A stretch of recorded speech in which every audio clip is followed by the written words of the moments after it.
আমাদের এলাকায় এই আয়োজনটা এরকম আজ এইবারই প্রথম এবং ভবিষ্যতে আমরা এই ধরনের আয়োজন আরো করতে চাই। এই প্রথম জামালপুরের মেলান্দহ উপজেলায় উন্মুক্ত সাঁতার প্রতিযোগিতা অনুষ্ঠিত হয়েছে। রোববার 16 ফেব্রুয়ারি বিকেলে উপজেলার ফুলকুচা ইউনিয়নের গুদাভাঙা বিলে এই সাঁতার প্রতিযোগিতা অনুষ্ঠিত হয়। ফুলকুচা যুব ঐক্য সংগঠনের আয়োজনে উপজেলার বিভিন্ন এলাকার 24 জন সাঁতারু এই প্রতিযোগিতায় অংশ নেন। খেলাটি দেখতে শিশু থেকে শুরু করে নানান বয়সের মানুষ বিলের পাড়ে ভিড় জমায়। প্রতিযোগিতা অনুষ্ঠানে সভাপতিত্ব করেন ফুলকুচা উচ্চ বিদ্যালয়ের সাবেক শিক্ষক গিয়াসউদ্দিন আহমেদ ও সঞ্চালনা করেন ফুলকুচা উচ্চ বিদ্যালয়ের শিক্ষক সুলতান আহমেদ। উদ্বোধন করেন মেলান্দহ উপজেলার যুবদলের যুগ্ম আহ্বায়ক মিনহাজউদ্দিন বাবু। এ সময় 4টি ধাপে সাঁতার প্রতিযোগিতা অনুষ্ঠিত হয়। প্রতিটি ধাপে 6 জন করে অংশগ্রহণ করে। আমাদের এলাকায় এই আয়োজনটা এরকম আজ এইবারই প্রথম এবং ভবিষ্যতে আমরা এই ধরনের আয়োজন আরো করতে চাই। আমরা এই আয়োজন করে বুঝতে পারলাম যে আমাদের সাথে এলাকাবাসী, আমাদের স্যারেরা, শ্রদ্ধেয় ব্যক্তিজনরা আমাদের সাথে আছেন, পাশে আছেন। আমরা এটাকে সাহস নিয়ে আমরা ভবিষ্যতে আর এই ধরনের আয়োজন আমরা ভালোভাবে বড় করে ইনশাল্লাহ করব।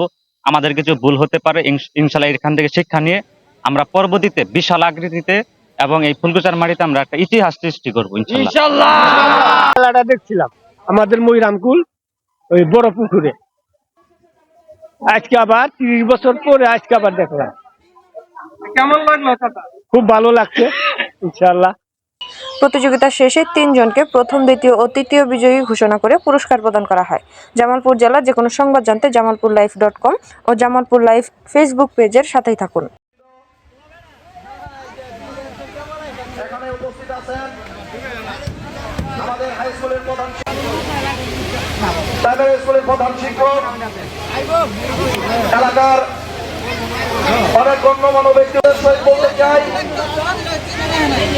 ফুলকুচা যুব ঐক্য সংগঠনের যে উদ্যোগটা নিয়েছেন আমার মনটা ওই পাশে মা বোনদেরও দেখতে পাচ্ছি।